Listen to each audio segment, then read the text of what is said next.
$50 million. Gone. Not from a bank vault, not from a corporate server, from ordinary people's phones. And when Canadian police finally showed up at the address behind it all, they weren't raiding some criminal hideout. They were standing outside a house in a quiet Montreal suburb, about to arrest an 18-year-old who neighbors described as quiet, polite, and always on his computer. He didn't hack a bank. He didn't need to. All he needed, prosecutors allege, was a phone call. This is the story of how one teenager allegedly helped drain $50 million from strangers thousands of kilometers away, without ever leaving his bedroom. Northeast Montreal, an ordinary neighborhood, the kind with quiet streets and families who've lived there for years. That's where Sammy Ben-Sachi grew up, 18 years old, still young enough that when reporters later went knocking on doors, his neighbors didn't describe a criminal. They described a discreet young man. A kid who kept to himself, a computer nerd who spent most of his time online. There was no mansion, no sports car, no obvious sign that anything about his life had changed. On paper, he looked like any other teenager finishing school in Quebec. Not the kind of profile you'd expect at the center of one of the largest cryptocurrency theft cases North American police had investigated. But according to Canadian authorities, somewhere behind that quiet exterior, Ben-Sachi was allegedly connected to a crime ring accused of targeting cryptocurrency investors across the United States and Canada, pulling in a combined total police put at over $50 million from American victims alone, and another $300,000 from victims inside Canada. The people he's accused of targeting weren't random. Some of them were recognizable names in the crypto world, including a father and son duo who had built their reputations advising others on how to protect and grow their digital wealth. If the allegations are true, the irony writes itself. The people most equipped to understand crypto security were allegedly outsmarted by a teenager with a phone. And that raises the question that hangs over this entire case. How does an 18-year-old, still living with his parents, end up accused of something this size? To understand how a teenager allegedly became part of a $50 million theft ring, you have to understand what he was allegedly chasing wasn't a bank vault or a corporate database. It was a room full of people. Investigators believe the group Ben-Sachi is accused of belonging to didn't pick their victims randomly. They allegedly went hunting at a very specific place, Consensus, one of the largest cryptocurrency and blockchain conferences in the world, held annually in New York. It's the kind of event where crypto investors, entrepreneurs, and blockchain pioneers gather in one room. Effectively, police suspect, a curated list of wealthy targets walking around with name badges. If you wanted to find people holding large amounts of cryptocurrency, this was the place to look. And if the allegations hold up, that's exactly what the group allegedly did. Quietly gathering the names and numbers of attendees, then going to work on them long after the conference ended. This is where the emotional pull of the story gets complicated. An 18-year-old, still a teenager by any definition, allegedly looking at a room full of adults who'd already made their fortunes, and deciding the easiest way in wasn't years of building a career. It was a phone call to a customer service line. The tension underneath all of it. SIM swapping wasn't some undiscovered secret.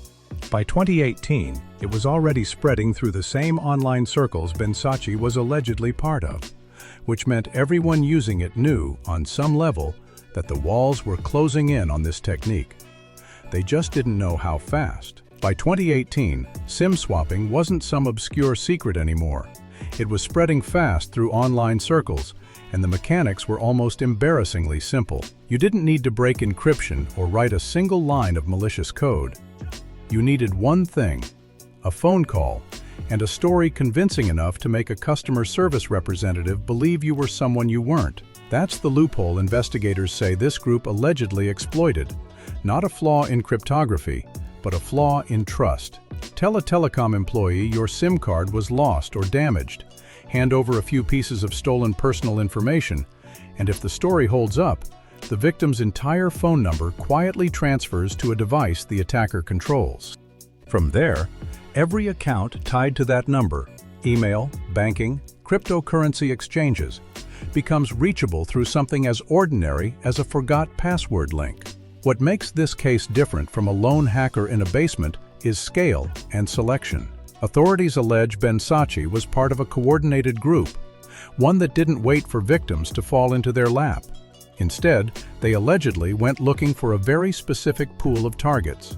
People who had recently attended Consensus, one of the largest cryptocurrency conferences in the world. Attend that conference, and you've effectively announced to anyone paying attention that you might be holding a serious crypto portfolio. Here's the detail that should make you uneasy. Among the names investigators say the group allegedly went after were Don Tapscott, head of the Blockchain Research Institute, and his son Alex, both public figures in the blockchain world, both people whose entire professional reputation was built on understanding digital security better than almost anyone. If even people like that were allegedly targeted, the question isn't really, how careless were the victims? It's, how good does your security actually need to be? And in at least one case we know about, the Tapscotts, the attempt is reported to have failed. Don Tapscott later said publicly that the attack on his company was unsuccessful. Somewhere in that failed attempt was a warning sign, proof the scheme wasn't invincible. It didn't stop what came next. If the Tapscott attempt was a miss, other targets weren't so fortunate. Robert Ross, a cryptocurrency investor, has described in detail what happened when his own number was allegedly hijacked as part of this scheme. An AT&T customer service representative was tricked into rerouting his number to a phone the hackers controlled. From there, all it took was clicking "Forgot Password" on his Gmail account. The reset code went straight to the attacker's phone instead of his. Within a short window, Ross says, roughly $1 million worth of Bitcoin was purchased and drained through his own compromised account. That's the pattern investigators believe repeated itself again and again through the spring of 2018. Not one big heist, but dozens of smaller ones, each one adding to a total that eventually crossed $50 million from American victims alone, according to Quebec Provincial Police, plus another $300,000 from victims inside Canada. And according to Canadian outlet La Presse, even that Canadian figure might be conservative.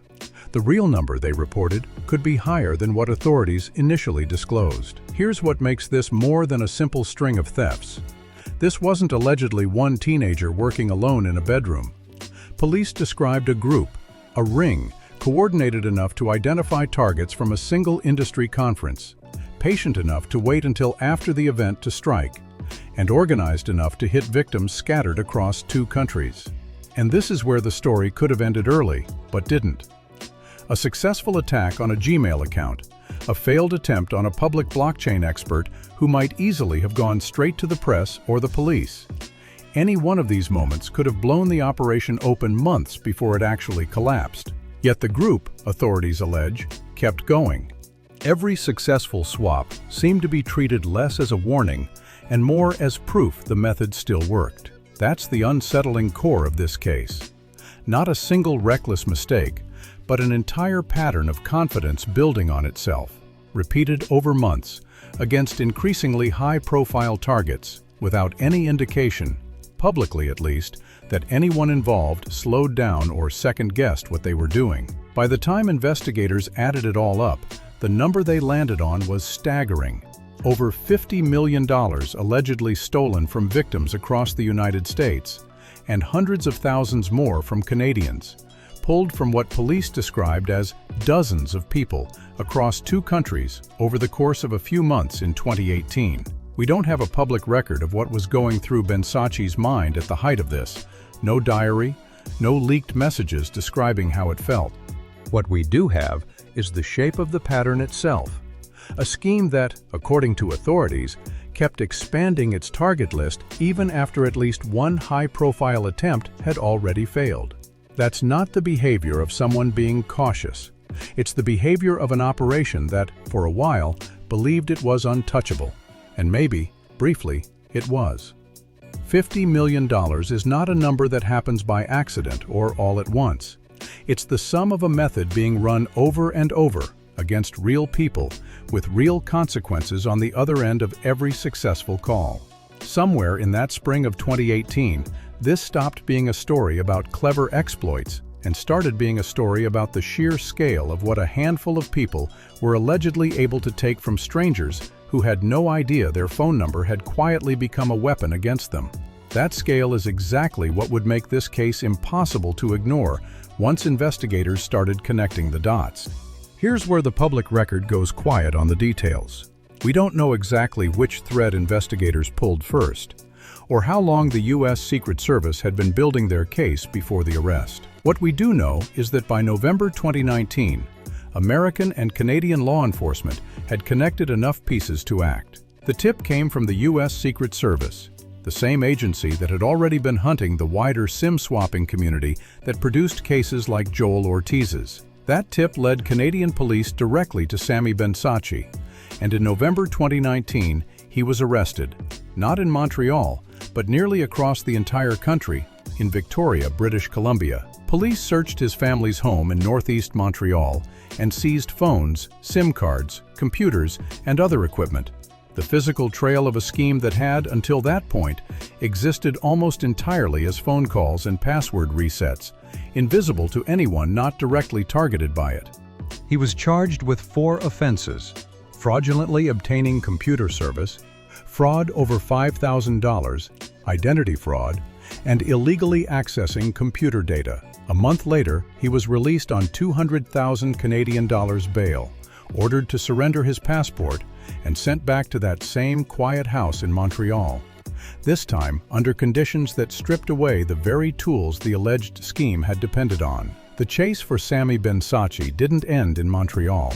It ended nearly across the entire country, in Victoria, British Columbia, over 4,000 kilometers from the quiet street where his family lived. The trail that led there had started weeks earlier, on November 21, 2019, when Toronto's police cybercrime unit executed a search warrant at the Ben-Sachi family home in northeast Montreal. Investigators moved through the house methodically, seizing phones, SIM cards, and computer equipment, the physical evidence of a scheme that, until that point, had left almost no visible trace, existing mostly as phone calls and quiet password resets on the other side of the country. But Ben-Sachi wasn't home. He was in Victoria, on the opposite coast, when police finally caught up with him and made the arrest. The investigation itself had been building for months, fed by a tip from the U.S. Secret Service, the same agency already hunting the broader network of SIM swappers responsible for cases like Joel Ortiz's in California. What makes this arrest different from a dramatic takedown is how quiet it actually was. No high-speed chase, no standoff, just a search warrant on one coast and an arrest on the other, closing a case that had spanned 2 countries and dozens of victims. He was charged with 4 offenses: fraudulently obtaining computer service, fraud over $5,000, identity fraud, and illegally accessing computer data. Neighbors back in Montreal, when reporters came asking questions, gave the same answer over and over. They had no idea. To them, he'd simply been the discreet kid next door who spent a lot of time on his computer.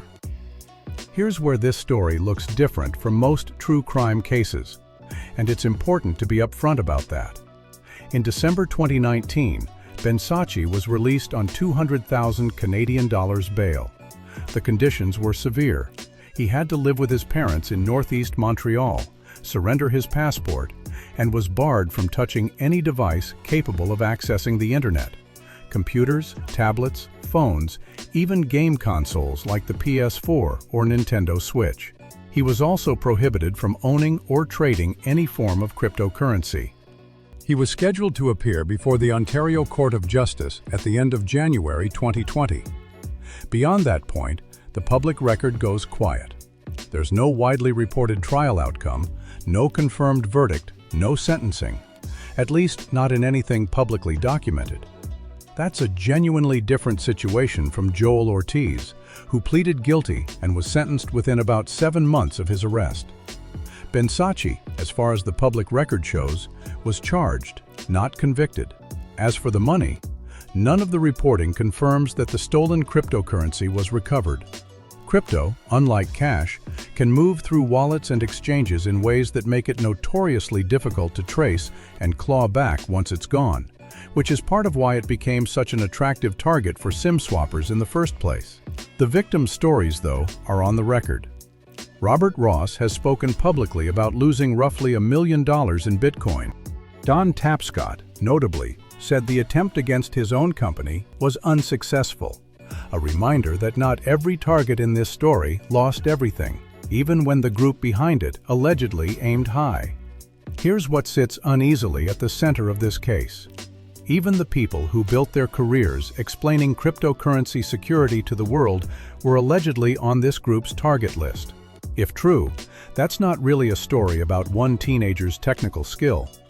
It's a story about how much trust an entire financial system placed in a single 10-digit phone number, and how little it took, allegedly, to break that trust wide open.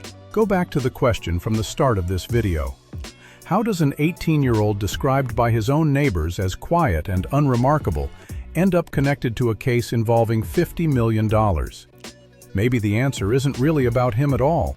Maybe it's about a security system that was never built to survive contact with someone patient enough to make a few convincing phone calls. And there's a harder question underneath that one, the kind this case never fully answers, because as far as we know, it never went to trial. What do we do with an accusation this size against someone this young when the public record simply stops before the story is finished? I'll leave that one with you. So, knowing this case, as far as we can tell, never got its public ending, do you think an 18-year-old accused of something this size deserves the same consequences as an adult? Or does age change the equation for you? Drop your take in the comments. I genuinely want to know where you land on this one. And if these SIM swap stories are pulling you in, there's more of this world to explore.